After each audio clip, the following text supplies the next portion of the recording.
the wordplay right at the centre, the foundation, if you like, of these series of conversations that we're having at St. Mark's, is the truth that we're not just lumps of flesh and bone and blood that have stuff done to them. It would be amazing if I was just walking down the street and all there was to do was to look at the amazing stuff around me, but that's not true. You and I have agency, we have ability, we have gifts and skills, we have characteristics and personalities and traits and ambitions and hopes, we have dreams. And part of our invitation is not just to experience the wonder around us, but to form the world around us in the ways of wonder too.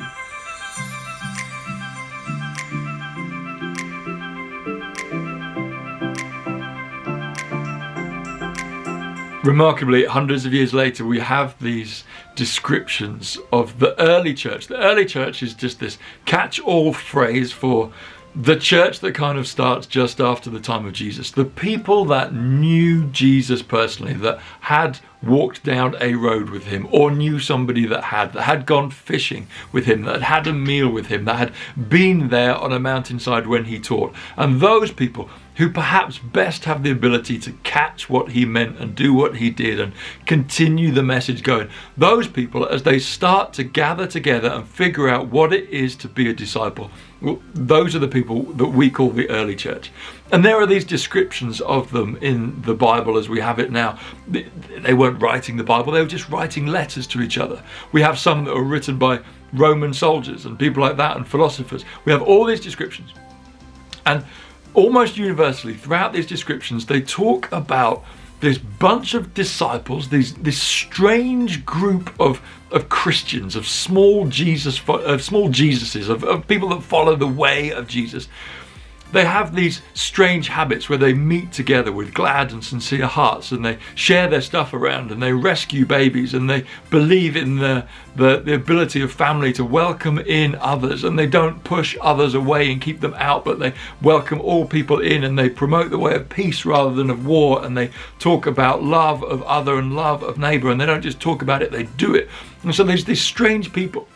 These strange people that gather at sunrise every Sunday morning because they want to celebrate the victory of Jesus over death and darkness. These strange people that share these meals all the time.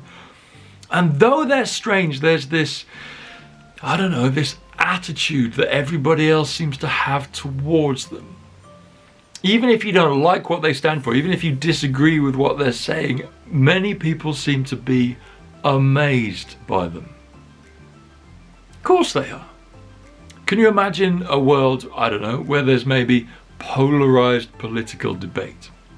Or can you imagine a world where there's mighty military powers that seem to do whatever they want without any justice being served, or without the right of the small people like you and I to have our say in the mix? Can you imagine a world where kind of the rich get richer at the expense of the poor, who seem to get poorer, despite the fact that they seem to do all the work? Can you imagine a world where people go hungry and need extra food and need to be welcomed to a table? If you can imagine such a world, and you can imagine a world of people, a group of people in that world who consistently displayed hope and weren't beaten back by cynicism. If you can imagine a group of people who consistently displayed love to all and welcome to all, even those who looked different to them, in a world where that just seemed strange. If you can imagine a group of people who shared everything they had, who were honest and open, who didn't just promote a life that's got all the filters on it, but welcomed everybody in, warts and all, to sit round the table, to share the parenting of each other's children, to share food, to share insight and advice and knowledge and wisdom and hedge trimmers and ladders and everything else. Well, then you can imagine a group of people who would be amazing.